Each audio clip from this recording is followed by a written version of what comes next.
கர்த்தருடைய பிள்ளைகளுக்கு வியாதி தேவ மகிமை விளங்குவதற்கானது.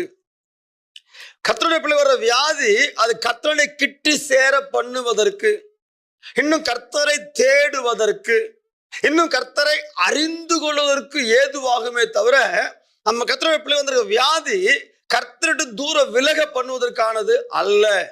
சோ அந்த குறிப்பிட்ட வியாதி வந்ததுனால குடும்பமா கர்த்தரை தேடுறது அதிகமாகும், ஜபம் அதிகமாகும், கர்த்தரை முக்கியத்துவம் அதிகமாகும், கர்த்தரை நெருங்குவோம், வசனத்தை வாசிப்போம். சோ அந்த வியாதி தேவனுடைய மகிமை விளங்குவதற்கு ஏதுவானது. அவற்றுக்கு மத்தியில கர்த்தரை நெருங்குகிறோம், கர்த்தரை தேடுகிறோம், கர்த்தரை விசுவாசிக்கிறோம், சுகத்தை எதிர்பார்க்கிறோம், சுகத்தையும் பெற்றுக்கொள்கிறோம், சாட்சியாக மாறுகிறோம்.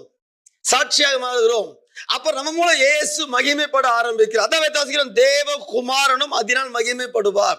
சோ கர்த்தருடைய பிள்ளைகளுக்கு ஒரு வியாதி வந்திருக்கா, கர்த்தருக்கு ஸ்தோத்திரம்.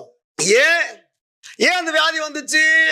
கர்த்தரை நெருங்க போனது. கர்த்தர்ல அன்பு கூறவங்களுக்கு சகலம் நன்மைக்கு ஏதுவாகவே. அன்பு தேவஜனமே, இன்றைக்கு உங்க வாழ்க்கை ஒரு வியாதி வந்து கலங்கி இருக்கிறீங்க தெரியுமா?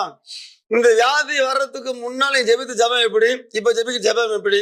இப்ப ஜெபிக்கிறது எவ்வளவு பவர்ஃபுல்லா ஜெபிக்கிறீங்க, அர்த்தமா ஜெபிக்கிறீங்க, நேரம் கிடைக்குமா ஜெபிக்கிறீங்க, 4 பேர் ஜெபிக்க சொல்றீங்க, ஊழியக்காரரை மதிக்கிறீங்க, ஊழியக்கார ஜபம் பண்ணுங்க சொல்றீங்க, அந்த ஊழியர் ஜபம் பண்ணலாம் யோசிக்கிறீங்க, ஊழியக்கார நினைக்க, இதெல்லாம் ஒரு பரிசுத்தம் உண்டாயிருக்கா? ஒரு பயபக்தி உண்டாயிருக்கா? கர்த்தர் அறிஞ்சு கொள்றீங்களா? அப்ப அது வியாதி வரலன்னா அந்த வியாதிக்கா கர்த்தருக்கு சோத்திரம் 1000 சோத்திரம். உங்க வாழ்க்கையிலையும் நீங்க சாட்சியா மாறுவீங்க. நான் சாவாமல் பிழைத்திருந்து கர்த்தர் நாமத்தை பிரஸ்தாபப்படுத்தி தாவீது 41 சொன்னது போல, 118 சங்கீதம் சொன்னது போல கர்த்தர் உன்னை எடுத்து நிறுத்த போக